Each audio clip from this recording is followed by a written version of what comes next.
Hi everyone, this is Jim Bussard meeting with you on the Morning Jolt. These podcasts are focused on improving digital literacy in the classroom and provoking thought. We also hope to use it as a platform for teachers and students to share their amazing ideas. These podcasts will be available from the Tech for Teachers website found on the Teacher Hub. The most current show will be shared on the Hub at the beginning of each week.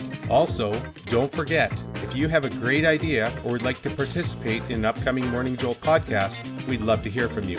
If you have feedback on the latest episode, please share your thoughts in the comments section below.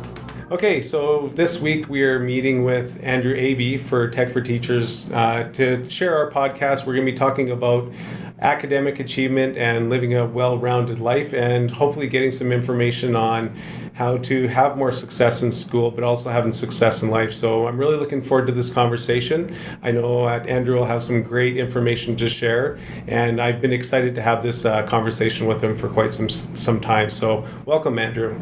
Hi, thank you for having me. So my main focus and my main interest in this is talking to you and finding out, like, if there's any information that you can share about why you think you have success in school or how you balance your life so you can play sports and you can have your friendships and you can do your academics.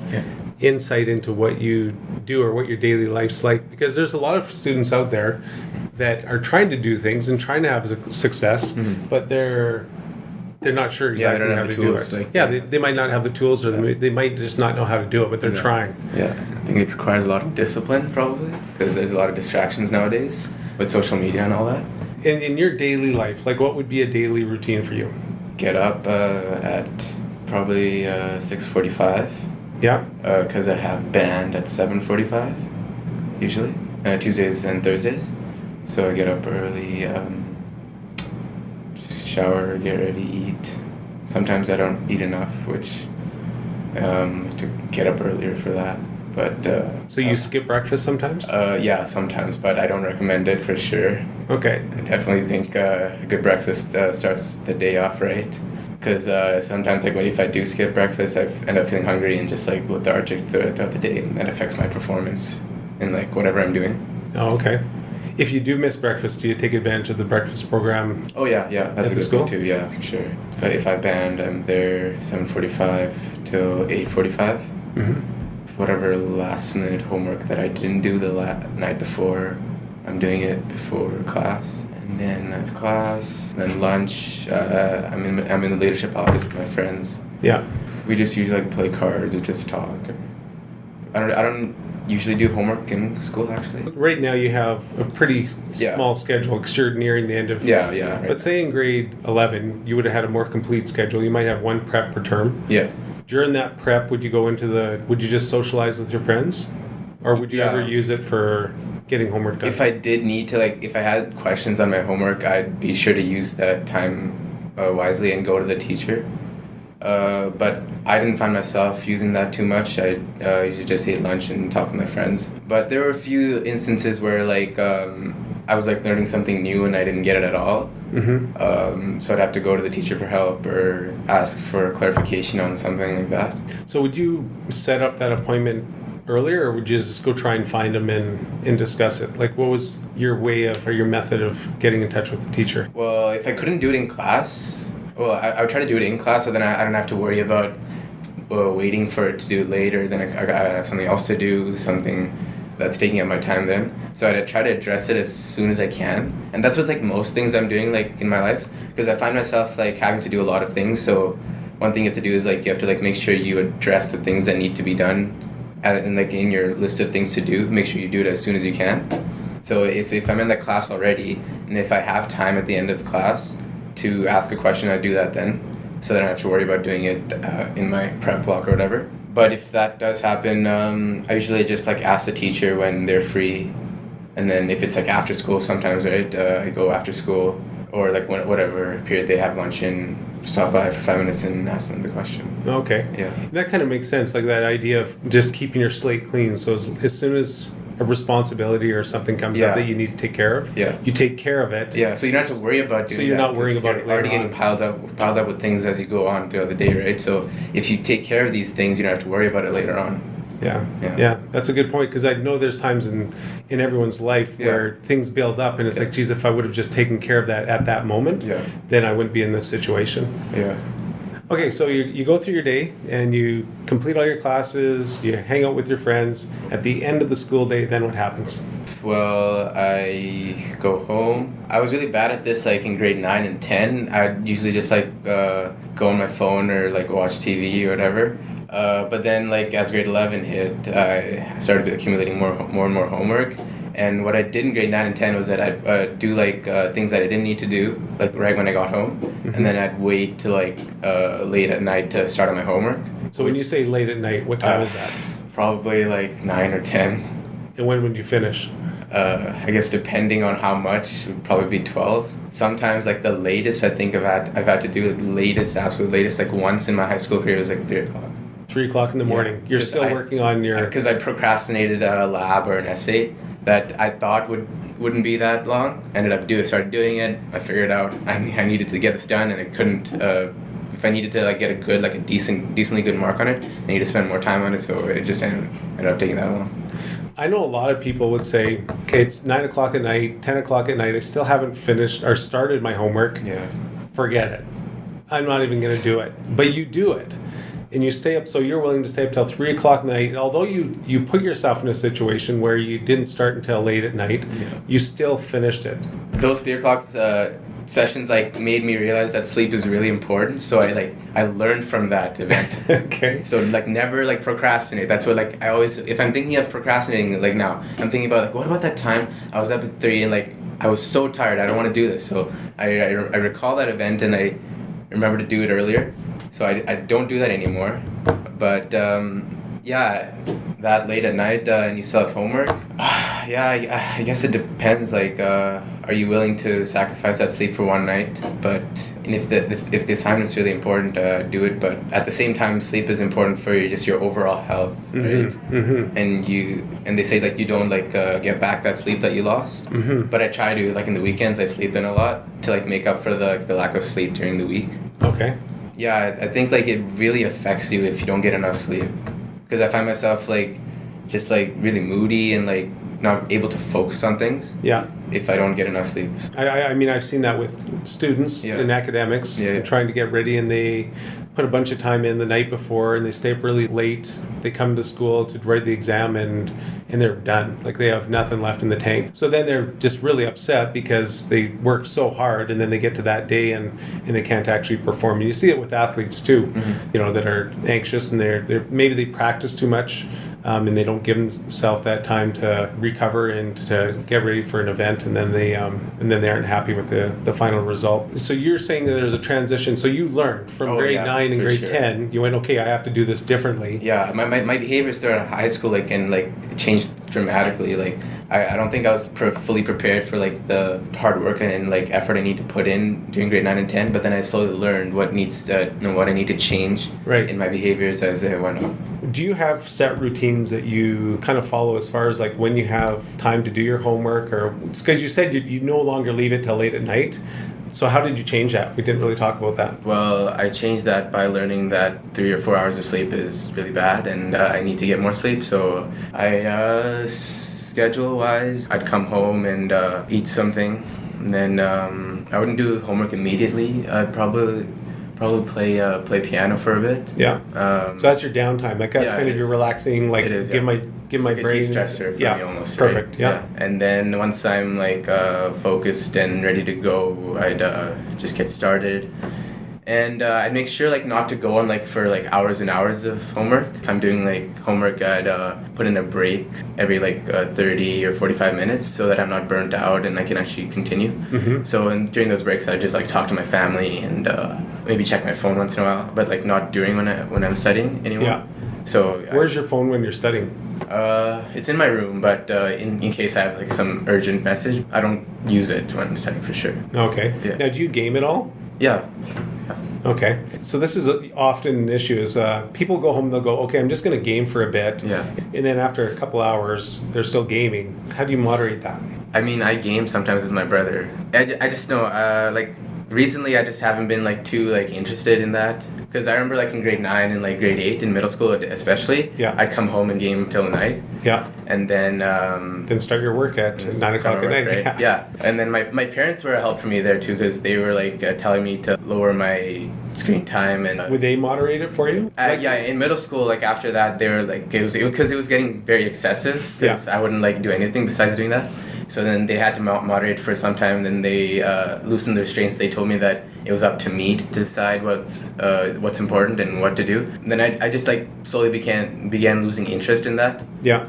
But I still, sorry. What about your phone? Like, are you allowed to take your phone to your? Have you always been allowed to have your phone in your room? Yeah. They don't have like too much of a restraints or anything on my phone. But and you've always been okay with controlling that. Yeah. I think I have a good choice in like when to use my phone and when not to. Because you're talking about sleep patterns and about not getting enough sleep. Yeah. I think that's the biggest issue with students getting sleep right now, is having their phones out, and they stay on their phones till really late at night. Yeah. And then they come to school the next day, and you know how dysfunctional you feel when you're not getting enough sleep. I think that's an issue. So again, that's something that you figured out how to moderate on your own. It wasn't something that was controlled by your parents. No, I figured that out as I went on. Yeah. Okay. So you'll go home, play the piano. Yeah. Study for a while. Yeah. No more than 30 to 40 minutes. Yeah. Give yourself Take a break. Yeah. Go talk with friends, family, go on your phone, whatever it is. How long are those breaks usually before you get back at it? They're quick, 5 to 10 minutes. Yeah. And nowadays I'm working out too at the gym. So I go to the Colca if the field house is open and play badminton. Just things other than academics. Just things to like de-stress and just have fun. And how many hours a night would you say you usually have homework? Like if you have a full schedule, what would be... Full schedule, and like if you're doing advanced courses and AP courses, it's a bit more. Yeah. 2 hours max. 2 hours? That's max. So what about academics? When did that become important to you, or has it always been important to you? I would say like my parents instilled in me values of being like putting in all my effort in school as much as you can, and from an early age. And if you didn't do well in school... I wouldn't like be like reprimanded or anything like that, but like I myself found a motivation to be successful in school by the effort my parents have put in from coming in from India, and like all the hard work they put in their lives to give me the opportunities that I have right now. So I don't take that for granted at all, and I think about like what it means that if I waste this opportunity that they've given me, what that means to them and like what that means to me. So I think about that, like, and that's what like motivates me to work hard. As a parent, like I'm speaking as a parent right now, yeah. There's times when you're looking at your child and you're trying to get the most out of them, and you're thinking, if I become a good role model, maybe they'll watch me and they'll see what I'm doing that I feel are characteristics or good traits.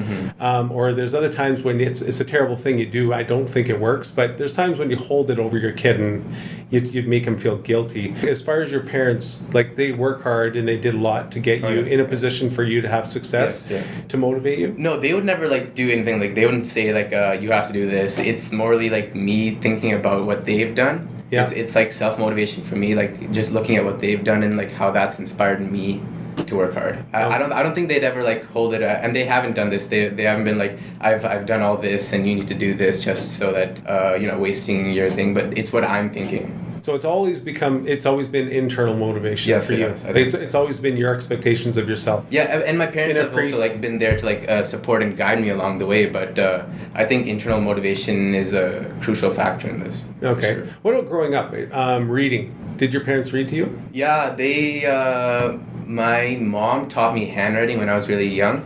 And I remember that vividly, like as one of my like earliest childhood memories. It was like out of like school or anything. It was just like her, like she wanted to instill in me those skills. I feel grateful that she's taught me that, because like a lot of people don't know how to do that, right? No. So no, it's kind of a lost art. It is, right? Yeah. So from an early age, they took an interest in my education and wanted me to be an all-rounded successful student as I was growing up. Reading, I remember in grade 3, I wasn't too fond of reading, and my dad's always like, you need to read, that's how you improve your education, that's how you learn about different things around the world. And he still does that to me right now. You need to pick up a magazine, pick up a newspaper article, broaden your horizons, think about like what you're not thinking about, and like learn about new perspectives around the world, learn about current issues.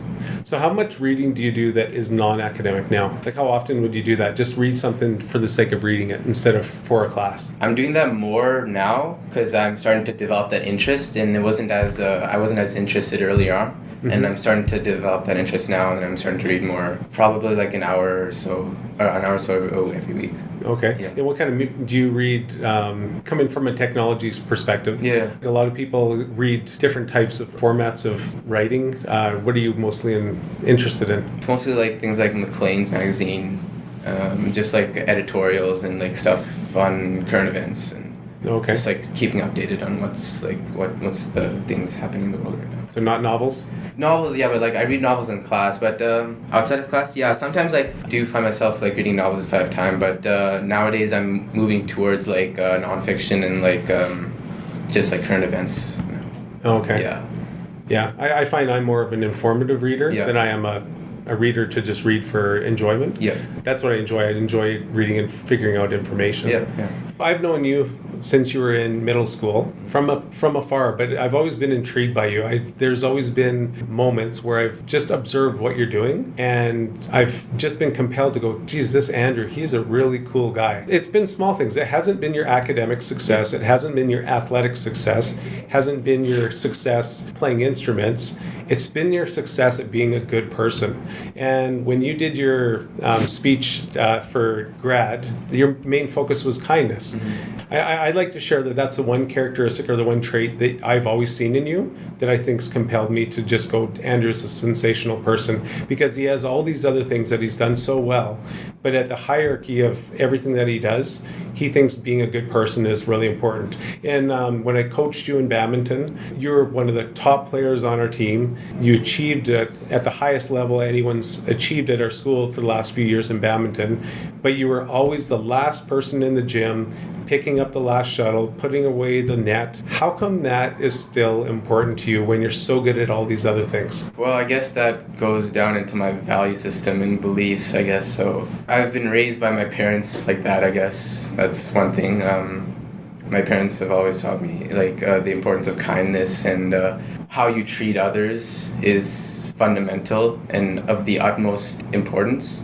That supersedes anything like marks or your success in athletics or whatever it is. If you don't treat others with respect and kindness, where does that leave you? And so I think my parents had a lot to do with that, and my how I saw like the world and people around me, and how I wanted to be a positive influence in this world rather than a negative one where I was like detrimental to the world. So you want to be a person that has a positive influence on the world. Mm-hmm. What's intrigued me the most is that you're so good at so many things, but that's what you're best at, is being a good person. Now, You're saying this. Yeah. I don't think you and your brother are anything alike. And you've come from the same parents. You both heard the same message, but you're not the same person. Yeah. How do you explain that? So have you like taught my brother, or like have you seen him? I've seen your brother. I saw him at badminton. Okay. I feel like he's more like, between the two of you, I think you're more into sharing. You're more into the greater good of everyone. I think he's also pretty talented. Mm-hmm. But why do you think there's a difference between the two of you? That's a fair comment, and I would agree with that, honestly. But do you think it's hard for him to live in your shadow? Like with you going through first and being good at so many things, do you think that's hard for him? I think it might be, yeah. And he's like brought up like times where he's like, why are my parents comparing me to you? And I think that does go in his mind sometimes. Mm-hmm. And that might influence his behavior, right? Yeah. So, every parent has that struggle too. Yeah, yeah. Because not every kid's going to be the same. Exactly, yeah. And as much as you've lived the same experience and with the same parents, there's other influences in your life that are always involved. Can you think of any other person in your life that's been an impact on making you excel and making you want to be the best person you can be, other than your parents? Maybe it's not even someone you've met. Maybe it's someone that you just... Well, I talked about Mother Teresa in my speech, if you remember that. And that's been like a source of inspiration for me as well. Like how I told you guys how her kindness inspired people around the world. Yeah. And that's been a source of inspiration for me as well, in how to treat other people. And I've looked to her as a role model. And how did you initially find out about Mother Teresa? I think I did a research project on her when I was in grade 5. So I was intrigued by that. And then I remembered her when I was writing my speech. I remembered how her kindness touched people around the world, and I was like, oh yeah, that's like it's a really good example and a role model that people can use, right? All right, so if you explain that your parents have been really good role models, they've given you good advice and suggestions along the way, do you think there's anything... There's a lot of people that have great parents and they have good role models, but they still make bad decisions. What's your feeling between nature versus nurture? Do you think like we're born and everything from that seed that you become, you learn after that point? Or do you think there's something that's instinctual that's in that seed that you can't change and it's just there and it's a part of you and it's going to be a part of you when you start your life? On the nature versus nurture, I don't think there's any like smart gene or successful gene that's inherited. If you have good parents as role models, you can always use them as role models and be inspired by them. But I think a lot of that lies in the environmental factors of nurture and how you use your resources around you and how you take advantage of like the opportunities that you have to succeed and how you embrace them and use them to your advantage. Whereas some people like don't do that, and that's not based on your genetics or your whatever's passed down from your parents. I think that comes down to an individual decision every day. Do I want to try my hardest this day or give it only 50%? Yeah, well said. You feel like the opportunities are always there for people to get better, but sometimes people look at the opportunities and walk away from them, or they find excuses, or they find alternate ways of approaching life. Yeah, it comes down to what you... But a lot of times the offering's there, but it's whether or not you're willing to take it. Yeah, it comes down to what you value in life and whether you're going to put in all the effort you have to achieve that. Now, what are your thoughts on some people being strong with math and other people being strong with English? Do you think that is something that you can work on to change, or do you think that's just inherent and you can't change it? Yeah, I think for myself, I was more strong in the math and science and weaker in the English. Mm-hmm. But yeah, for sure, you can totally change that by like if you have that scenario, you can always like read to improve your vocabulary, improve your mastery of the language, syntax. All that comes from reading, which is another benefit of reading, because you just get exposed to the variety of literature that's in the world and how authors use language to convey a message. And that's something you can use when you're writing your own essays, your papers, or novels, or whatever you're doing. Whatever writing, or even and that extends to communication as well. And you can also watch like presentations and speeches and all that, and learn how other people are conveying a message to an audience, and learn tactics like that. I think for some reason people have subjects that they're more interested in, for sure. And that's probably what you'll excel at, right? Yeah. Because you're more interested in it. Yeah, you have more passion about that subject. Obviously, you're going to put in more effort to know more, and you're more curious about that area of interest for you. Mm-hmm. There's always been that excuse that people use where they'll say, "Oh, I'm not good at math. I've never had a math mind. I'm good at English, but I can't do math." But all the latest research is saying you can train your brain to be good at whatever you want to be good at. Yeah. So we can't really use that as a crutch anymore. And I think a lot of people have used that as a crutch in the past. Yeah. If you were to give suggestions, if you're in a position where you're saying, okay, new students are coming into our school, they're approaching grade 9, and they just want some good solid advice on how to be successful, not just in academics. I mean, that's really important, but how do you be successful in academics and kind of live a balanced life and enjoy the high school experience at the same time? Yeah, so for one, I think you should be open to new experiences and just try out as many things as you can. Join clubs, join sports, join band. Just don't be too focused on your academics, because what happens is that you get stressed over it and then you have no outlet, you have no other like source of like passion, because you're always just doing one thing. So it's really important to like keep balancing everything that you're doing, but make sure you're focusing on a lot of things, because that way you're fulfilled in life, because you have like all the areas that you want and you're pursuing them. So for sure, like make sure you're just open to new things, and just try as many clubs and activities and like extracurriculars as you can besides academics. And then on the academic side, for subjects that you feel weaker in, I would definitely recommend going to the teacher and asking for advice. For me, especially in English all throughout my high school, every time I got an essay or any reading comprehension back, what sometimes people do is just look at their mark and throw it in the back of their binder. It's done and forgotten with. Mm-hmm.